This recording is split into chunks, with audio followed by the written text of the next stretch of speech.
Ouais, bah, effectivement, elle n'a pas été facile à digérer, d'autant que les gars ont mis des ingrédients différents en deuxième et quand même on pense, même après l'avoir revu, que voilà, nul aurait été mérité. Mais, euh, mais c'est comme ça, on est tombé sur une équipe qui est ultra efficace, qui est sur une très bonne dynamique, à l'inverse de nous, donc elle peut être gênante, mais en même temps c'est notre quotidien depuis le début, donc là on reçoit la meilleure équipe du championnat, qui a des armes voilà, assez impressionnantes, mais il faut qu'on puisse, comme on le dit souvent, mais redorer le blason à domicile et prendre, si on doit prendre ça comme un match de coupe, on le prendra comme un match de coupe.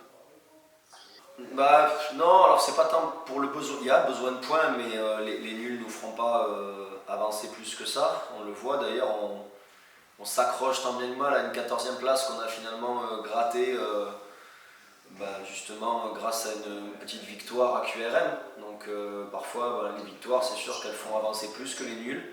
Mais plutôt, il n'y a pas de calcul, mais le fait de se dire on n'a rien à perdre, c'est ce qu'on doit se dire mentalement. Après, si on commence à partir à l'abordage face à une équipe comme Nancy, pour la construction du match, et on sait qu'on a besoin de réfléchir à différents scénarios, mais qu'on doit quand même construire souvent nos victoires et qu'elles sont étriquées, par rapport à ce point de vue-là, c'est sûr que ça nuance un petit peu, mais dans l'envie, dans les efforts qu'il faudra faire, dans oui, le fait de les regarder bien dans les yeux, là par contre c'est les ingrédients des matchs de coupe. Après, partir à l'abordage dès la première minute, ça ne sera pas forcément quelque chose de positif face à une équipe comme ça. Non, mais il y a des fois des joueurs qui ont des états de forme à la semaine qui sont différents. Si on prend l'exemple de notre capitaine, je pense que pendant la première partie de saison, en tout cas la majeure partie de cette moitié de saison, il a souvent porté un petit peu l'équipe, le milieu, en faisant beaucoup d'efforts et de sacrifices. Donc forcément, il en paye un petit peu des fois le prix, que ce soit physiquement ou voilà, il est toujours très moteur pour le groupe, mais des fois, il veut dire, à l'image de Sully, on s'est reposé beaucoup sur les mêmes piliers et ça peut user aussi. Donc il y a du monde qui arrive et avec des têtes un peu plus fraîches. Donc ça nous offre la possibilité de temps en temps de faire ces choix-là. L'entrée d'Abou en plus de la continuité de son match du Mans était plutôt qui était intéressant. Ça nous a permis, on souhaitait que ça nous permette de mettre un peu d'impact aussi à Paris 13. Et après pour ce qui est de Lucas, comme le dit depuis le début de l'année, on a des centraux qui sont plutôt performants et dans l'état d'esprit qui sont irréprochables. Donc voilà, ça peut être Vini, ça peut être Lucas, même Yacine pour le citer, Sofiane qui avait joué contre Nancy à l'aller, qui s'entraîne dur, qui s'entraîne bien.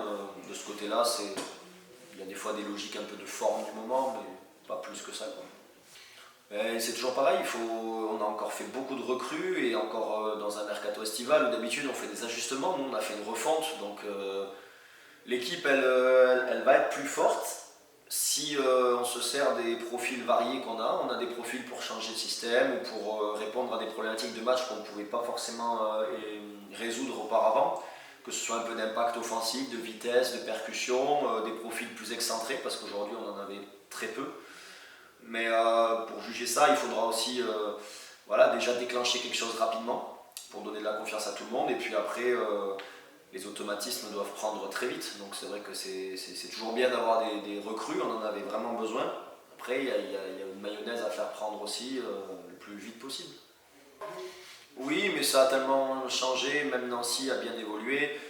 Nous, on a beaucoup changé de joueurs. On n'a pas vraiment la même équipe, mais ça nous montre quand même qu'on est capable de faire des choses, que ce soit dans le jeu ou pas. Après, à l'aller, on avait fait le constat qu'on avait rivalisé, mais que dans les zones de vérité, on était tombé sur plus fort, et en plus, on avait fait des cadeaux. Donc c'est sûr que demain, il faudra qu'on ait passé des caps là-dedans.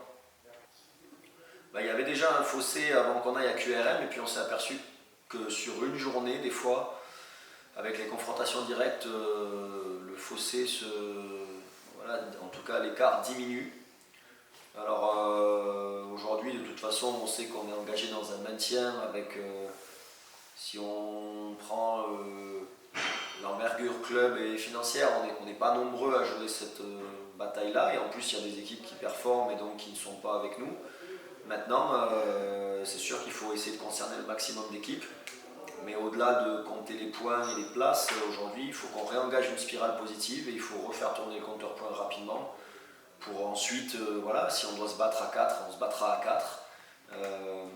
Mais jusqu'au bout, le championnat sera compliqué et jusqu'au bout, de toute façon, l'écart sera. Je ne pense pas qu'il y ait un fossé énorme et, et un écart irrattrapable avec le petit wagon d'au-dessus.